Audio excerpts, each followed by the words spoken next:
Welcome back to another episode of Sabbath School Boot Camp, where my job is to help train Sabbath School teachers and front row students to get the most out of their class. Today, we are going to be talking about lesson number 12 of the Adult Bible Study Guide, which is called The Seal of God, the Mark of the Beast, Part 2. So, grab your Bibles and your study guide because Sabbath School Boot Camp starts now.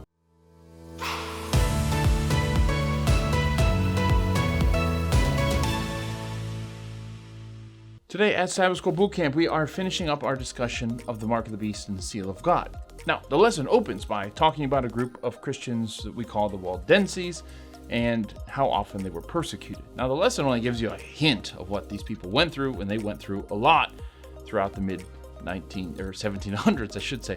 On one occasion, thousands of Waldensian children were kidnapped and quickly baptized into Catholic faith and sent to live with Catholic families. The lesson then says that history, unfortunately, is often repeated. Well, look, as somebody who dabbles in history, allow me to say, history never repeats itself.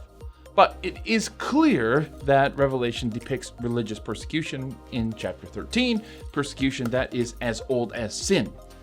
Believe like me or die. And it's clear the only way to meet this challenge is the way Jesus met this challenge. More on that at the end. All right, let's outline this week. On Sunday, we revisit the deadly wound of Revelation 13. On Monday, we discuss the falling away, which Paul talked about in 2 Thessalonians. Tuesday is all about Satan's final strategy. Wednesday, finally, is about the mark of the beast. And on Thursday, we talk about the Sabbath as a final test of loyalty to God. And as always, on Friday, I'm going to share some practical takeaways that we can, take away from this lesson. Now let's talk about how to teach this lesson. What are some things we need to know? I think the key this week is to avoid getting sidetracked. You can spend a lot of time talking about the history of Constantine, the 1260 days. You can talk about the man of sin on Monday and get into Paul's writings there. There's just so much here. If you don't manage your time well, you're going to end the class on Monday and say, oh, well, I guess we didn't get anywhere this week. Wrong. That's not what we want to do. And that brings me to the second thing. Be aware that the lesson doesn't really have a clear point. This week takes us through history to 2 Thessalonians, to Daniel 7, to Revelation 17, and so on. The real challenge here is to be able to focus. What is the one thing, this is two fingers, but one thing you want your class to walk away with this week? I can't tell you what that is because God knows what your class needs to hear emphasized. So study this week, and when you find that one thing that God really wants your class to understand, then stay focused on it. Don't let the class end without getting to it. On to Sunday, where we talk about the reign of the first beast, or sea beast, Revelation 13. The lesson begins with this line. The beast powers of Revelation 13 and 14 represent a worldwide system of false worship. Well, let's ignore the fact that there are no beasts depicted in Revelation 14, but the lesson does invite us to look up a few texts and see that the first beast in Revelation 13 would reign for 1260 days. Now, 1260 days is only 3.5 years, but the lesson bids us to apply the day-for-year principle we successfully used in dealing with Daniel 9. That would mean that the beast reigns for 1260 years. That's a long time. Speaking of Daniel 9, isn't it curious that Jesus' ministry only lasted 3.5 years, and that this beast's reign is described as lasting the same amount of time, except a day-for-a-year thing? Interesting, isn't it? Okay, dear lesson, so when do the 1260 days begin? Well, the lesson argues that after the Roman Emperor Constantine moved the capital from Rome to Byzantium, which he renamed Constantinople, that this left the Roman bishop, the Pope, to fill the political vacuum which Constantine left. The Pope grew stronger until in 538, Constantine's successor, Justinian, gave him a new title, Defender of the Faith. Now, the lesson calls Justinian a pagan Roman emperor, which is completely untrue.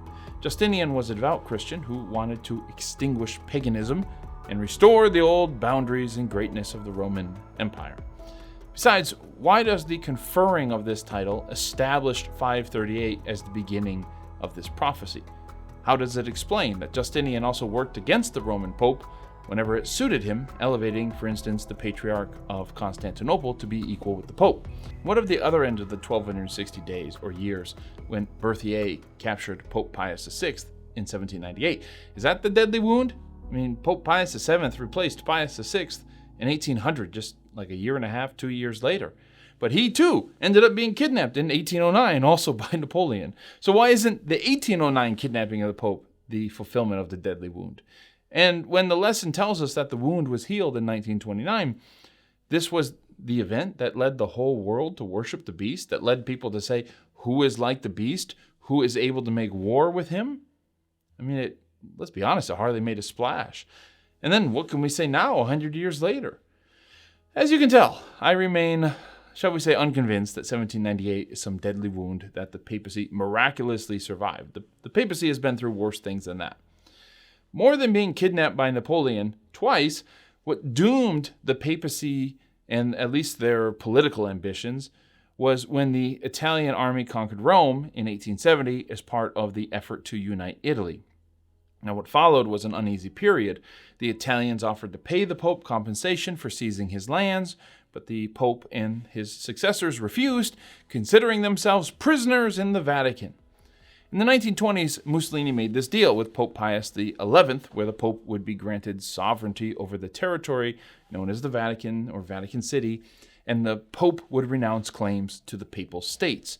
So, when the deadly wound was healed in 1929, the Pope ended up with far less power than he had had just a few decades before. Truly, the Pope could have said with Pyrrhus, "Another such victory and we are undone." Is that what this miraculous restoration that causes the whole world to worship the beast looks like? Look, I'm open to being mistaken here, but I think we should talk about these things, just maybe not in Sabbath school class. I don't know what the answer is, my friends, but as I read Revelation 13, I understand that this deadly wound which the beast receives mimics the resurrection of Jesus. The reason it's called a deadly wound and not death is because the beast doesn't actually die, and Jesus actually died. So his healing is a sham, but the whole world treats it like resurrection, as if he has worked the greatest miracle Jesus ever worked. It's like when the Egyptian magicians threw their staffs down and then turned them into snakes. Well, they mimicked what Moses had done, but Moses' snake ate their snake. The devil's magic is a sham. He can only mimic and mock. He has no real power. Is this what honestly happened in 1798? Is this the mimicry of Jesus' resurrection there? Well, you might think so, and that's fine, but I wanted to tell you a little bit more about the history as you decide how to teach this day. On to Monday. In 2 Thessalonians 2, Paul warns about a so-called man of lawlessness who's coming. The way Paul describes this person is remarkably similar to what we read about in Daniel 7 with the little horn in Revelation 13 as well. This isn't surprising, as the enemy's tactics have always been 1, internal corruption, and 2, outward persecution. Nebuchadnezzar, for instance, attacked from the outside, burning Jerusalem down. Balaam figured out how to entice Israel from the inside, so to speak. So, the fact that we have yet another description of an arrogant, deceiving power is not at all surprising. This is the devil's playbook. Paul adds something, however. He says that the reason why these deceptions work is that people, as it says in Greek, did not accept the love of the truth. In other words, when the beasts work their deception, it's not that the deceptions have this irresistible, persuasive power. Like a follower of Jesus would just see one of the devil's deceptions and say, boy, they might have a point. The tricks only work on those who don't have a love of the truth. In other words, those who want to be deceived. Now you might say, who wants to be deceived? But if the alternative is to believe that there is a God in this universe whom we ought to worship and obey, and to whom we all must give account someday, well, you'd better believe that many people are looking for something else to believe than that. People want to be deceived. We want to believe pleasant things about ourselves. Apparently, it's a majority of people. They're looking for an excuse not to face their Creator. Now, Monday also says that we should be kind towards Catholics, and that's a point worth reinforcing. Christians sometimes get so focused on theology that we forget that real, fallible human beings for whom Christ died believe the things that we are dissecting or reacting against. There are plenty of Adventists who believe false things. As I've said over and over and over this quarter, sometimes we're so fixated on the errors of those people over there that we neglect to see the plank in our own eyes. Sunday, as the Sabbath, is a problem. So is the immortal soul. So is papal supremacy. But so is pride, selfishness, and gossip. The real goal is to see people repent of their sins and give their lives over to Jesus. It's not to win arguments or occupy the right theological position. Theological positions don't save you, faith does. Tuesday is a big what if. The lesson mentions that Surveys talk about the public's lack of trust in institutions and governments, at least in America, we might say. Well, the lesson argues that this makes it easier for us to understand how a strong power might come in and say, trust me, I can fix everything, which is basically every election that we have. It's a good point, though. Revelation 17, we see the kings of the earth giving their power and authority to the beast that the woman is riding. But guess what? It doesn't matter, because Jesus wins. The end. As for the history stuff on this day, Constantine is the perpetual boogeyman. The lesson says that Constantine chose Sunday as a way to unite the religious and political aspects of his empire in the face of what they call Germanic invasions. In reality, the great Germanic attacks didn't begin until long after Constantine's death. The Germanic tribes never broke past Constantine's lines during his reign, so I don't know what the lesson is talking about there. It ultimately doesn't matter. The history isn't the point. The lesson points to Constantine as a kind of first draft of the end times. This Roman emperor shows up when the church was being persecuted under Diocletian, and Constantine champions the church and puts an end to it. He unifies them under his banner, and then he begins persecuting those who refuse to accept his authority. Rather than preserving the true church, Constantine corrupts it, and Christians are just so happy that they have power now, that they're not being persecuted now, that they just go along with the whole thing. And this, the lesson tells us, is what the end is going to be like. Now, I think the lesson, as I said, gets Constantine wrong in incredible ways, but it's very possible that the end plays out like this. The truth is, we don't know. History doesn't repeat itself, but there are plenty of examples, as I think Mark Twain put it, of history rhyming. There's plenty of examples of would-be messiahs seizing power in order to save the nation, or in this case, the world, and people cheer him on as freedom dies. I mean, that's basically the plot of the prequel trilogy of Star Wars, so it has to be right. What we do know is that these beasts use violence, deception, coercion to achieve their aim. We do know that the majority of the world is persuaded by them to worship the dragon. Is there going to be some great counterfeit in the last days, some messiah marching around, preaching world peace under the banner of the dragon? That's as good of a guess as any, I think. But Tuesday is just a big day to wonder what if. And I think there's some value in wondering what if, so long as we understand not to rely upon our speculations. On to Wednesday. We're talking about the mark of the beast again, specifically where it is placed and who receives it. Revelation 13:16 and Revelation 14:9 say that people will receive the mark of the beast in their hands or on their forehead. Revelation 7:3, on the other hand, says that God's faithful people will be sealed, not marked, in their forehead only. There's been a lot of speculation as to why, and Adventists have tended to say that the hand represents your actions and the forehead is your mind or your thoughts. So you can receive the mark of the beast by believing in the beast, you're being a true believer, or by merely just going along with them. Whereas you can only be counted as one of God's children if you believe. You can't work your way into the 144,000. You have to believe. Whereas Satan, honestly, doesn't care what you believe, so long as you do what he wants. Now, the lesson says, Revelation predicts that in the future, at a time of international crisis, our world will face some kind of radical political, social, religious, and moral transformation, in which Sunday keeping will be enforced and the mark of the beast, and then will become the mark of the beast. There we go. Okay, well, we need to remember that the final issue is over who we will worship. The Sabbath, strongly hinted at in the three angels' message, stands as a reminder to worship our Creator. Adventists will hasten to add that no one has the mark of the beast now. It's not till everyone has a chance to hear the three angels' message and make the choice for themselves. Once the world hears and rejects the three angels' messages, including, by the way, a call to keep the Sabbath, then their worship on Sunday, if knowing what the truth is, they choose to ignore it, constitutes the mark of the beast. Now, I have some qualms with this because I don't see where Revelation explicitly says that Sunday keeping will be the mark of the beast.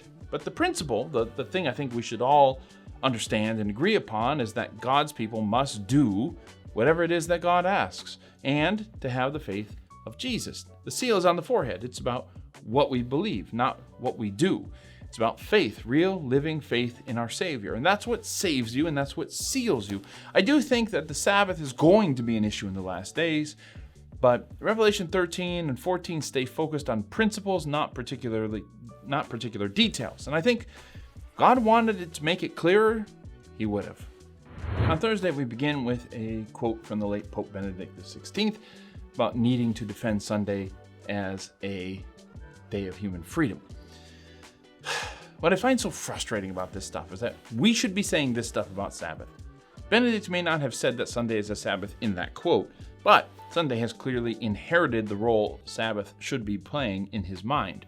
We Adventists need to be calling people to the heights of what it means to keep the Sabbath. Sunday is not the Sabbath, but our message to people had better be more than just Sunday is not the Sabbath. Sabbath is a day God designed for human freedom. We should be saying this stuff.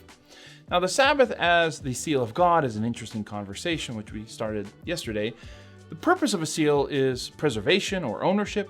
Before the four angels of Revelation 7 can release the winds of strife, the servants of God must first be sealed. Why? So they aren't harmed by what is to come. Now, Ephesians 1:13 says that when we first believed, we were marked with a seal, which is the Holy Spirit. But this clearly isn't the seal that we're talking about in Revelation. This is more like the blood that was put on the doorposts of Israelite homes in Egypt so that the angel of death would pass over and leave them alone. We see the same thing in Ezekiel 9, where Ezekiel had a vision that the true worshipers of God were being sealed, literally with the letter Tav on their foreheads, and these people would be spared the coming judgment. Now, Ellen White observed, what is the seal of the living God, which is placed in the foreheads of his people? It is a mark which angels, but not human eyes, can read, for the destroying angel must see this mark of redemption. So the seal of God is something God marks us with so that his angels know who belongs to him just before the time of trouble. Does God really need to mark us? I mean, do the angels really not know which of us belongs to God? Of course, they probably do, and of course God knows, but I think it speaks to the fact that God is careful to protect his people as he has promised. So why would the Sabbath itself be this sign? Well, Adventists have offered several reasons. First, as the lesson points out, the Sabbath contains the elements of a seal, namely the name, the title, and the territory that often go with them. Well, this argument I think is a little bit specious. Ancient and modern seals rarely have those three elements. Another argument is that Exodus 31 and other texts tell us that the Sabbath was meant to be an outward sign between Israel and God, or spiritual Israel and God, a way of identifying his people. A third argument is that God's last day people are constantly identified as those who keep God's commands and have the faith of Jesus. And really, there's only one of the 10 commandments that most Christians aren't keeping. So if they are going to fulfill this text and be these end-time followers of Jesus, then they will need to keep the Sabbath. Thus, the Sabbath will end up standing as a symbol between those who do what God says and those who don't. But that doesn't answer the question, is the Sabbath the seal? I don't think you can prove that from the biblical text alone. As Ellen White said, only the angels can see the seal of God, so how can it be Sabbath observance, something that we can all see people doing? The Exodus concept of sealing is that this is something people had to do. They paint the blood on their doorposts. But the Ezekiel concept of sealing is that this is something God does. In Revelation 7, we see the angel sealing God's people. So whatever the seal of God is, it is something God does. With that said, I do agree that the Sabbath will be an important issue in the last days. It may very well stand as a symbol of loyalty to God. Does that mean that Christians who go to church on Sunday now are going to be lost? Heavens no. I think we are all judged based on whether we have faith, whether we have lived up to the light that God has already given us. Okay, Friday time to apply. I think the lesson is trying to claim more than it can prove from the Bible alone, but that doesn't mean there aren't things we can walk away with. We need to talk about these issues, which we might face in the last days. This is why God is telling us ahead of time. Now, a lot of people scoff at some of the traditional interpretations of these passages in the Bible, and look, I have my own questions, which I've shared with you, but I absolutely affirm that we need to be studying this stuff. The point isn't to give up because it's hard and walk away. God gave us this information in Daniel and Revelation for a reason, and we should endeavor to understand it. Now, in the last days, we see a polarized world, much like ours is becoming, and many things which seem gray today to people will end up being black and white in the end. And while I consider Christians who worship on Sunday to be my brothers and sisters, I do think God is calling everyone back to the Sabbath. There is no seal of God or mark of the beast right now, but seeing what's ahead, Shouldn't we endeavor to have the faith of Jesus and keep his commands today? To be sure, keeping God's commands is more than the 10 Commandments, okay? But it's not less than the 10 Commandments. It's not 9 of the 10 Commandments. We ought to practice being faithful today when things are relatively easy. Let's be honest, we don't like it when Jesus asks us to do anything countercultural. We dig our heels in over the smallest inconveniences. Jesus said, "My sheep know my voice." And as Eugene Peterson once said, "This world is no friend to grace." Well, embrace the friction you find as a friend of Jesus. Paul exalted that he was persecuted for the cause of Christ. If your life is made harder in some way because of your commitment to Jesus, then rejoice. It is a privilege to go through for Jesus what Jesus went through for us. So let's remember not to make all of this too complicated. As I've said many times, Jesus already went through the end times for us, and the way we get through the end times is the way he did. Patience, prayer, love, faith, faithfulness. It's not rocket science. Just look to Jesus and do what he did. Thanks for watching. I'll see you next week for Lesson 13, Class Dismissed.